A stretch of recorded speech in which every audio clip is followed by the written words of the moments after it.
Hello बच्चों, कैसे हैं आप सब। स्वागत है आप सभी का हमारे चैनल करेंट एजुकेशन में। सीखें आप, सिखाएं हम। वीडियो को स्टार्ट करने से पहले जिन्होंने हमारे चैनल को सब्सक्राइब नहीं किया है वो अभी जाकर सब्सक्राइब करें और बेल आइकन को भी प्रेस करें ताकि हमारी वीडियो का नोटिफिकेशन सबसे पहले आपको मिल सके। 12 डांसिंग प्रिंसेस, 12 नृत्य करने वाली राजकुमारियाँ। बहुत समय पहले की बात है। एक राज्य में एक राजा राज किया करता था। उसकी 12 पुत्रियाँ थीं। सभी बहुत सुंदर थी। वह सबसे बहुत प्रेम करता था, इसलिए उनकी सुरक्षा का विशेष ख्याल रखता था। किसी भी राजकुमारी को महल से बाहर जाने की अनुमति नहीं थी। वे हर समय कड़ी सुरक्षा में रहती थीं। कुछ सैनिक हर समय उनके आसपास रहते ताकि उन पर किसी तरह का खतरा न आ सके। राजकुमारियों के रहने की व्यवस्था एक ही कक्ष में थी। रात में उनके सोने जाते ही वह कक्ष बाहर से बंद कर दिया जाता था ताकि ना वे कक्ष से बाहर निकल सके, ना ही कोई उनके कक्ष में प्रवेश कर सके। कक्ष के बाहर सैनिक तैनात रहते थे, लेकिन इतनी सुरक्षा के बाद भी जब राजा सुबह राजकुमारियों से मिलता तो उनके जूते फटे हुए होते थे। राजा हैरान रह जाता। पूछने पर राजकुमारियां कहती कि उन्हें भी नहीं पता कि उनके जूते कैसे फट गए। हर दिन राजकुमारियों के नए जूते लाने पड़ते थे। हर दिन राजकुमारियों के जूतों का फटना राजा के लिए एक रहस्य बनता जा रहा था। वह चाहता था कि इस रहस्य का पर्दाफाश हो, इसलिए अपने स्तर पर उसने कई प्रयास किए, लेकिन सफल नहीं हो सका।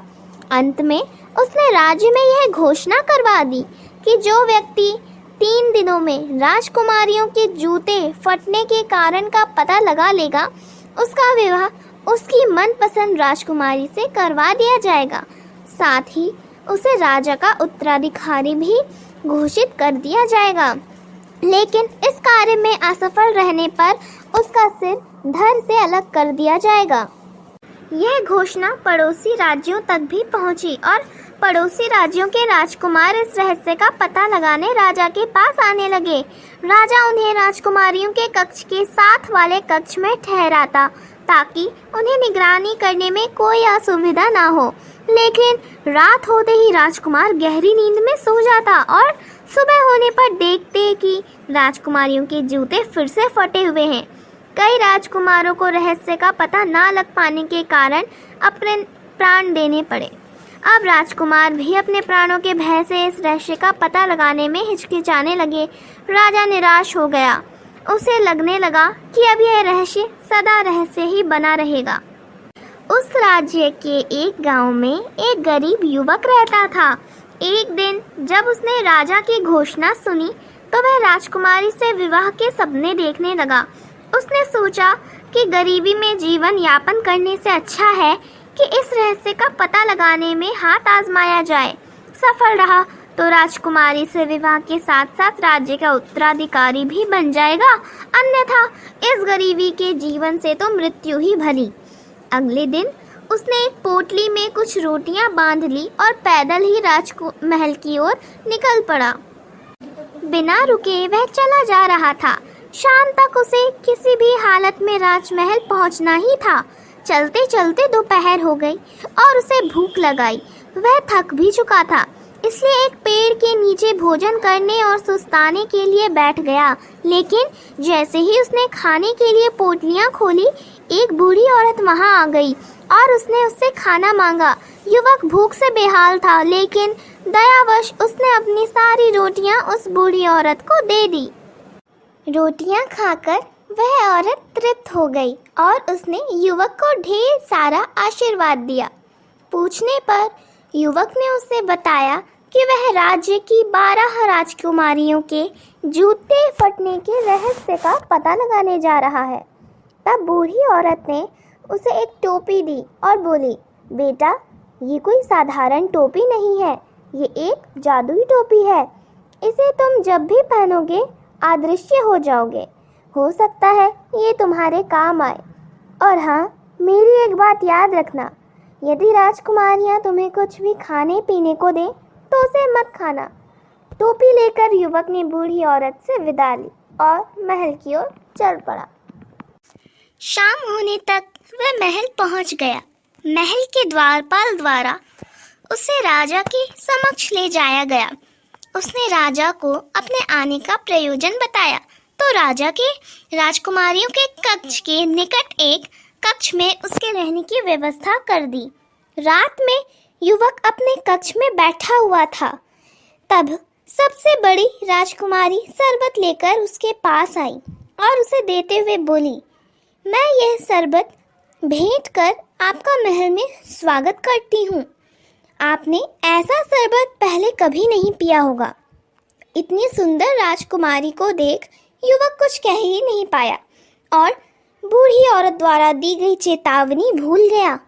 शरबत का ग्लास हाथ में लेकर वह उसे एक बार में ही घटक गया। राजकुमारी मुस्कुराते हुए चली गई। राजकुमारी के जाते ही शरबत ने अपना असर दिखाया और युवक नींद के आगोश में समाने लगा। वास्तव में उस शरबत में नींद की दवा मिली हुई थी। रात भर युवक गहरी नींद में सोता रहा। सुबह उठकर जब वह राजा के पास गया तो उसे पता चला कि 12 राजकुमारियों के जूते फिर से फटे हुए हैं। राजा ने उसे चेताया कि अब उसके पास मात्र 2 दिन का समय शेष है। इन 2 दिनों में यदि उसने राजकुमारियों के जूते फटने के रहस्य का पता नहीं लगाया तो उसका सिर धड़ से अलग कर दिया जाएगा। युवक को अपनी गलती का एहसास था। उसने तय किया कि वह आज की पूरी रात जागेगा और बूढ़ी औरत की दी हुई जादुई टोपी पहनेगा और राजकुमारियों के कक्ष में जाकर निगरानी करेगा। रात हुई तो सबसे छोटी राजकुमारी शरबत लेकर युवक के पास आ गई। सारी राजकुमारियों में वह सबसे सुंदर थी। उसने जब शरबत का ग्लास आगे बढ़ाया तो युवक फिर बूढ़ी औरत की चेतावनी को भूल गया और उस रात भी शरबत पीकर वह गहरी नींद में सो गया। सुबह उठने पर उसे फिर से अपनी गलती का एहसास हुआ। राजा ने उसे बुलाकर अंतिम चेतावनी दे दी कि इस रात रहस्य का पता ना लगा पाने पर वह अगली सुबह अपने प्राण गंवा देगा। अब युवक के सामने करो या मरो की स्थिति थी।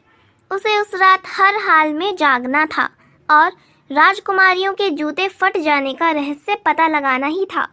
रात में फिर से छोटी राजकुमारी शरबत लेकर उसके पास आई, लेकिन इस बार वह एकदम सावधान था। उसने शरबत का ग्लास ले तो लिया लेकिन पिया नहीं। राजकुमारी के जाने के बाद उसने शरबत खिड़की से बाहर फेंक दिया। शरबत ना पीने के कारण इस बार उसे नींद आई ही नहीं। देर रात वह बूढ़ी औरत की दी गई जादुई टोपी पहनकर 12 राजकुमारियों के कमरे में चला गया। जादुई टोपी के कारण वह अदृश्य था। जादुई टोपी के कारण वह अदृश्य था। कोई उसे देख नहीं सकता था, लेकिन वह सब कुछ देख सकता था। उसने देखा कि सभी राजकुमारियां सुंदर वस्त्र और नए जूते पहनकर सज धज के तैयार हैं। युवक यह देखकर हैरान हो गया। उसे समझ नहीं आ रहा था कि रात के इस पहर राजकुमारियां इतनी तैयार क्यों हैं। तभी सबसे बड़ी राजकुमारी सबसे छोटी राजकुमारी से बोली, जाओ जाकर पता तो करो कि वह युवक सोया है या नहीं। छोटी राजकुमारी युवक के कक्ष की ओर की दीवार पर कान लगाकर खड़ी हो गई और उसके खर्राटे सुनने की कोशिश करने लगी। युवक समझ गया कि उसे खर्राटे की आवाज़ निकालनी होगी ताकि राजकुमारियां उसकी ओर से निश्चिंत हो जाएं। वह अदृश्य अवस्था में दीवार के पास जाकर खर्राटे की आवाज़ निकालने लगा, जिससे कि छोटी राजकुमारी को लगा कि वह सो गया है। उसने सारी राजकुमारियों को ये खबर दे दी। फिर सबसे बड़ी राजकुमारी ने 12 बिस्तरों में से एक बिस्तर खिसकाया और 3 बार ताली बजाई। ताली बजाते ही वहाँ की जमीन एक और खिसक गई। वह एक गुप्त मार्ग था जहाँ नीचे की ओर सीढ़ियाँ बनी हुई थी। सभी राजकुमारियाँ एक एक कर उस गुप्त मार्ग में बनी सीढ़ियों से नीचे उतरने लगी। युवक भी उनके पीछे ही गया। सीढ़ियां खत्म होने पर एक घना जंगल आया। उस जंगल में लगे पेड़ों की डालियां सुनहरी थी। युवक ने एक सुनहरी डाली तोड़कर अपने पास रख ली। जंगल पार कर राजकुमारियां एक झील के किनारे पहुंची, जहां 12 नावों में 12 राजकुमार उनके इंतजार कर रहे थे। ये सभी राजकुमारियां एक एक नाव में बैठ गई। युवक सबसे छोटी राजकुमारी की नाव में बैठा। नाव में बैठकर राजकुमारियां नदी पार करने लगी। छोटी राजकुमारी को अपनी नाव कुछ भारी प्रतीत हो रही थी। होती ही ना, क्योंकि युवक जो उसमें बैठा था उसने पास ही एक दूसरी नाव में बैठी अपनी बहन को ये बताया, तो वह हंसने लगी और बोली कि लगता है कि तुम आज नींद में हो, ऐसे कैसे हो सकता है। फिर छोटी राजकुमारी कुछ ना बोली। कुछ ही देर में नाव नदी पार पहुंच गई। सभी राजकुमारियां राजकुमारों के साथ नाव से उतरी और आगे बढ़ने लगी। कुछ ही दूर रोशनी से जगमगाता हुआ एक शानदार महल था। उस महल में संगीत गूंज रही थी। राजकुमारियां महल के अंदर चली गई। युवक भी उनके पीछे पीछे महल में चला गया।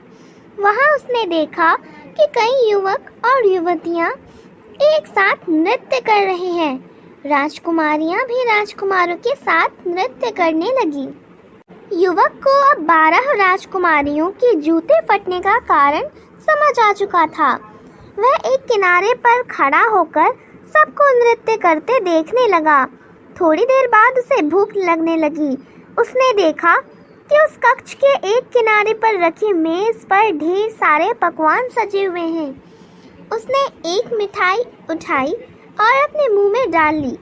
उसी समय सबसे छोटी राजकुमारी की नज़र उस ओर चली गई और उसने मिठाई को हवा में उड़ते हुए देख लिया और गायब होते हुए भी देख लिया। यह देखकर वह बहुत डर गई। वह सबसे बड़ी राजकुमारी के पास गई और उसे यह सारी बातें बताई। तो बड़ी राजकुमारी बोली, लगता है तुम आज खुली आंखों से सपने देख रही हो, कुछ भी कहती हो। तब राजकुमारी चुप हो गई। इधर युवक ने वहां रखे बर्तनों में से एक सुनहरा प्याला उठाया और अपने पास रख लिया। राजकुमारियां रात भर नृत्य करती रहीं। फिर सुबह होने पर महल से निकलकर नाव में बैठकर नदी पार कर जंगल से होते हुए सीढ़ियां चढ़कर गुप्त द्वार से अपने शयन कक्ष में आ गई। युवक भी उनके पीछे पीछे वापस आ गया। कुछ देर में ही राजा का बुलावा आ गया। जब वह दरबार पहुंचा तो 12 राजकुमारियां भी वहां उपस्थित थीं। उनके जूते फिर से फटे हुए थे। राजा ने युवक से पूछा, क्या तुम राजकुमारियों के जूते फटने का रहस्य पता लगा पाए? यदि नहीं तो अपनी अंतिम सांसें ले लो। युवक बोला, महाराज, मैंने इस रहस्य के बारे में पता लगा लिया है। और उसने रात की पूरी घटना राजा को बता दी। प्रमाण स्वरूप उसने जंगल में पेड़ से तोड़ी हुई सुनहरी डाली और महल से उठाया हुआ सुनहरा प्याला राजा के समक्ष प्रस्तुत कर दिया। राजा ने जब राजकुमारियों से इस बारे में पूछा तो उन्होंने भी ये बात स्वीकार कर ली। राजकुमारियों के जूते फटने का रहस्य उजागर हो चुका था। राजा ने अपना वचन निभाते हुए उस युवक से पूछा कि वह किस राजकुमारी से विवाह करना चाहता है। युवक ने सबसे छोटी राजकुमारी से विवाह की इच्छा जताई। राजा ने युवक का विवाह सबसे छोटी राजकुमारी से करवा दिया और अपना उत्तराधिकारी भी घोषित कर दिया। इस तरह अपनी नेक दिली और निडरता से एक साधारण युवक उस राज्य का उत्तराधिकारी बन गया। ये कहानी यहीं पर समाप्त होती है। अगर आप लोगों को ये कहानी अच्छी लगे तो इस वीडियो को लाइक करिए, शेयर करिए और इस वीडियो में कमेंट भी कर दीजिए। और जिसने भी हमारे चैनल को सब्सक्राइब नहीं किया है, प्लीज़ सब्सक्राइब करें। मिलते हैं अपने नेक्स्ट वीडियो में।